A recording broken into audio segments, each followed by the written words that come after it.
안녕하세요. 하루 필수 말씀 충전 하필큐티 조종환입니다. 오늘 함께 나눌 하나님 말씀은 마태복음 27장 27절에서 44절까지 말씀입니다. 총독의 병사들이 예수를 총독 관저에서 끌고 들어가서 온 부대를 다 그의 앞에 불러 모읍니다. 그리고 예수의 옷을 벗기고 주홍색 걸침 옷을 걸치게 한 다음에 가시 면류관을 엮어서 그의 머리에 씌우고 오른손에 갈대를 들게 합니다. 그리고 그분 앞에 무릎을 꿇고 유대인의 왕 만세 하고 말하면서 그를 희롱합니다. 또 그에게 침을 뱉고 갈대를 빼앗아서 머리를 칩니다. 이렇게 희롱한 다음에 그들은 주홍 옷을 벗기고 그의 옷을 도로 입힙니다. 그리고 십자가에 못 박으려고 그를 끌고 나갑니다. 우리는 십자가가 주는 이 수치가 주된 형벌의 의미를 가지고 있다는 것을 지적해야 됩니다.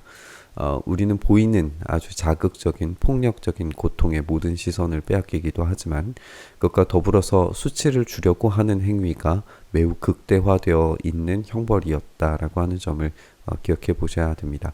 다른 사형의 행위들은 인도적인 측면에서 죽음을 가급적 빠르게 가져오는 것을 목표로 진행이 되었다면 이 십자가는 그런 것들을 염두에 두지 않은 가급적이면 모욕과 수치심을 가중시켜서 최대한 느리게 죽도록 만드는 아주 끔찍한 형벌이었습니다.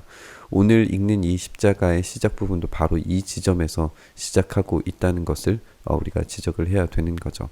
우리가 여기에서 이제 중요한 부분들을 발견을 할 수가 있는데 여기에 총독 관저로 끌고 들어가서 그리고 끌고 나갔다.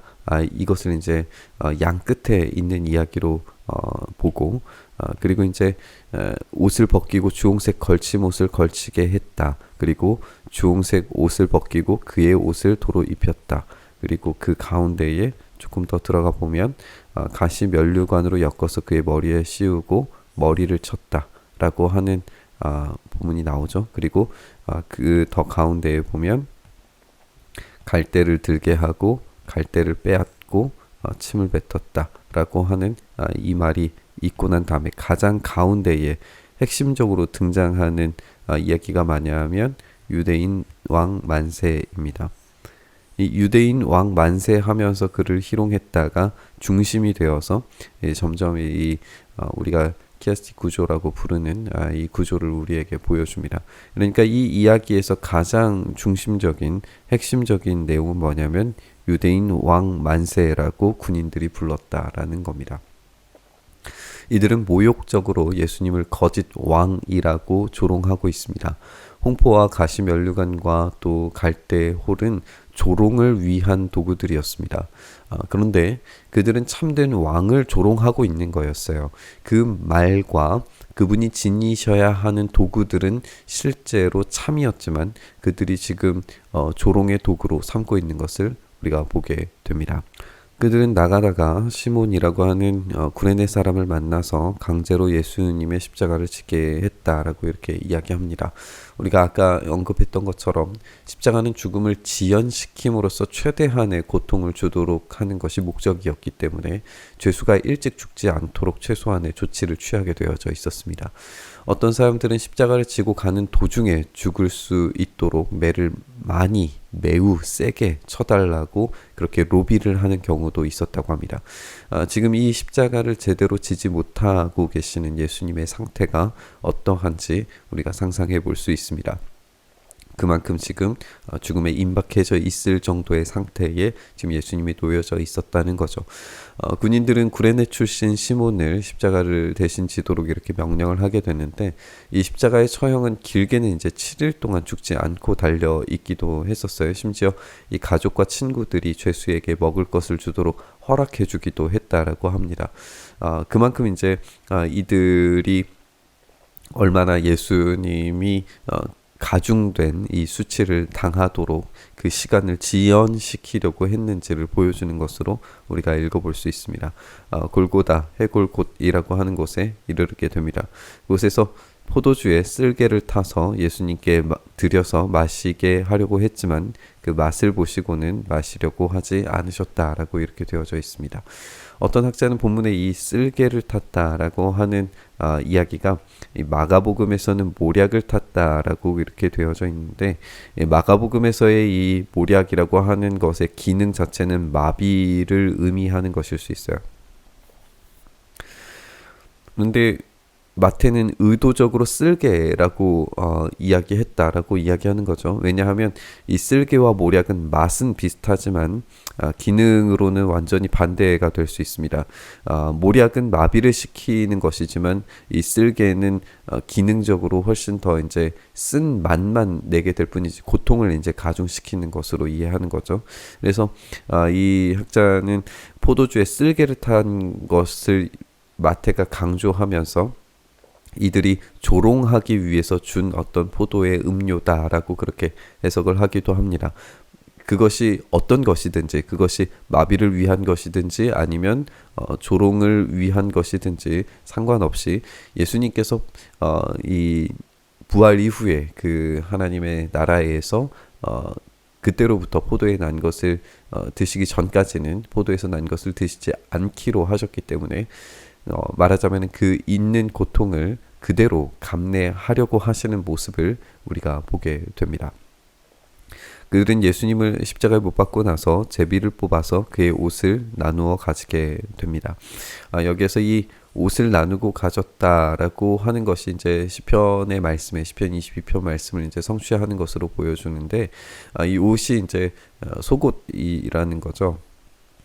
그렇다면 지금 예수님 께서 지니고 계시는 옷은 없다는 겁니다. 그 수치심을 최대치로 당하셨다는 것을 보여주는 거예요. 수치를 주기 위해서 고안된 이 십자가에서 중요한 부위를 가리도록 해주었으리라고 기대할 수는 없습니다. 그만큼 예수님께서 얼마나 인격적인 것들을 모조리 상실하신 채 달려 계시는지 우리가 생각을 해보게 됩니다. 그리고 거기에 앉아서 그를 지키고 있었어요. 우리가 나중에 무덤을 지키는 군인들도 보게 될 겁니다. 원래대로라고 하면은 군인들의 역할은 왕을 지키는 역할이어야 되지만 그들은 왕을 지키는 존재가 아니라 왕을 죽이는 역할을 하고 있는 것을 우리가 보게 됩니다. 그리고 그의 머리 위에는 이 사람은 유대인의 왕 예수다라고 이렇게 쓴 죄패를 붙였다 되어져 있습니다. 이 죄패라고 하는 것은 이 사형의 원인과 이유를 뜻하는 말일 수 있습니다. 그러니까 유대인의 왕이기 때문에 죽였다라고 하는 거예요. 이것이 처형의 이유라는 겁니다. 그렇다면 이 말은 사실상 그들이 반역자의 편에서 성공적으로 섰다라고 하는 의미이기도 합니다. 그들은 반역에 지금 성공한 것 같습니다. 하지만 예수님께서 부활하심으로 말미암아 이들의 반역은 결국 최종적인 심판을 맞이하게 될 겁니다. 이제 강도 두 사람이 예수님과 함께 십자가에 못 박혔는데 하나는 그의 오른쪽에 하나는 그의 왼쪽에 달리게 됩니다. 제자들이 예수님의 오른쪽에 왼쪽에 앉게 해달라고 그렇게 요청했지만 그들이 감당할 수 없는 것이었다라는 점을 우리가 생각해 본다면 지금 예수님께서 앉으시는 이 왕좌의 무게가 어떠한 것인지 우리가 보게 됩니다. 지나가는 사람들이 머리를 흔들면서 모욕하여 말합니다. 성전을 허물고 사흘 만에 짓겠다던 사람아, 내가 하나님의 아들이거든 너나 구원하여라. 십자가에서 내려와 보여라. 그와 같이 대제사장들과 율법학자들과 장로들과 함께 조롱하면서 말합니다. 그가 남은 구원하였으나 자기는 구원하지 못하는가 보다. 이스라엘의 왕이시니 지금 십자가에서 내려오시라지. 그러면 우리가 그를 믿을 터인데. 그가 하나님을 의지하였으니 하나님이 원하시면 이제 그를 구원하시라지. 그가 말하기를 나는 하나님의 아들이다 하였으니 말이다. 함께 십자가에 달린 강도들도 마찬가지로 예수를 욕하게 됩니다.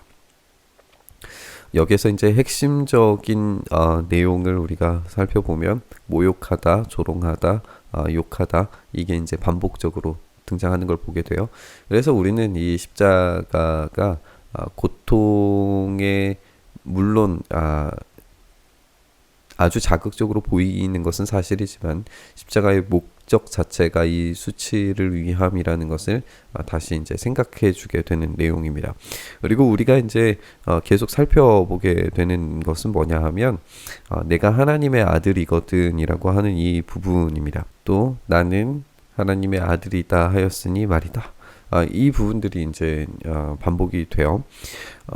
지금 자기를 스스로 구원해 보아라 라고 그렇게 이야기를 하는 거잖아요. 지금 자기는 구원하지 못하는가 보다 이런 식으로 이제 이야기를 하면서 내려오라, 스스로 내려오라, 스스로 구원해 보라 라고 이야기하는 것을 우리가 보게 되는데, 이것이 내가 하나님의 아들이거든 이라고 하는 이 말과 이제 연결되어져 있다는 것이 이제 중요합니다. 왜냐하면 이 말의 형식이 예수님께서 광야에서 시험을 받으셨을 때에 그 광야에서 받으시던 시험의 내용이 내가 하나님의 아들이거든, 이것이 이제 주된 해결책으로 이 사탄이 제공했던 것이 내가 하나님의 아들이면이라고 하는 이 가정법에서 오는 것들이었습니다. 하나님의 아들이면, 그 말은 지금 이 조롱하는 자들은 결국 누구의 편에 섰는지가 명확해졌다라고 하는 겁니다. 광야에서 이 사탄이 내가 만약에 하나님의 아들이면이라고 하는 것으로 시험했던 것처럼 지금 이 장면에서 이들이 이 세 부류의 이 지나가는 사람, 대제사장들과 율법학자들, 강도들이 똑같은 말로 내가 하나님 아들이거든 이라고 지금 모욕하고 조롱하고 있다는 것은 이들의 시험과 조롱이 사탄 편에 서 있다라고 하는 거예요. 그들은 참된 왕을 배신하고 최대의 수치를 주면서 죽음에 이르게 만듭니다. 그들은 그들의 죄값을 치르게 될 겁니다. 그리고 그들이 누구 편에 서 있었는지 우리는 이 장면을 통해서 훨씬 더 명확하게 살펴볼 수 있게 되는 겁니다. 우리는 십자가의 이 수치 장면이 궁극적으로 우리의 수치를 위함이었다는 사실을 이해해야 됩니다. 그분은 우리를 위해서 수치를 당하셨고 그 고통과 아픔을 직접 겪으셨습니다. 죄의 본질이 가지고 오는 비인간적인 하나님 형상과는 다르게 왜곡된 형상이 가져오는 처참한 형태를 십자가에서 보여주고 계십니다. 무엇을 더 말할 수 있겠습니까? 이 고통과 수치의 십자가가 바로 우리의 자리였고 우리의 모습이어야 했고 그분이 우리를 위해서 대신 담당하셨습니다. 십자가를 우리가 더욱 깊이 묵상하면서 오늘 기도의 자리로 나아갔으면 좋겠습니다. 주님, 그 모든 시험과 이 수치를 다 당하시고 우리를 위하여서 이 십자가의 아픔과 고통과 수치를 이기신 주님을 우리가 바라봅니다. 그 모습이 바로 우리의 모습이었어야 했는데 죄 없으신 분께서 그 일들을 감당하시니 우리가 받은 은혜가 얼마나 큰지 다시 고백하며 생각합니다. 주여, 우리를 다시 십자가 위에서 긍휼히 여기시고 불쌍히 여기시고 용서하셔서 주님의 사랑으로 다시 우리를 회복시켜 주시옵소서. 이렇게 우리 가운데 일하시길 소망하며 우리 주님 예수님 이름으로 기도합니다.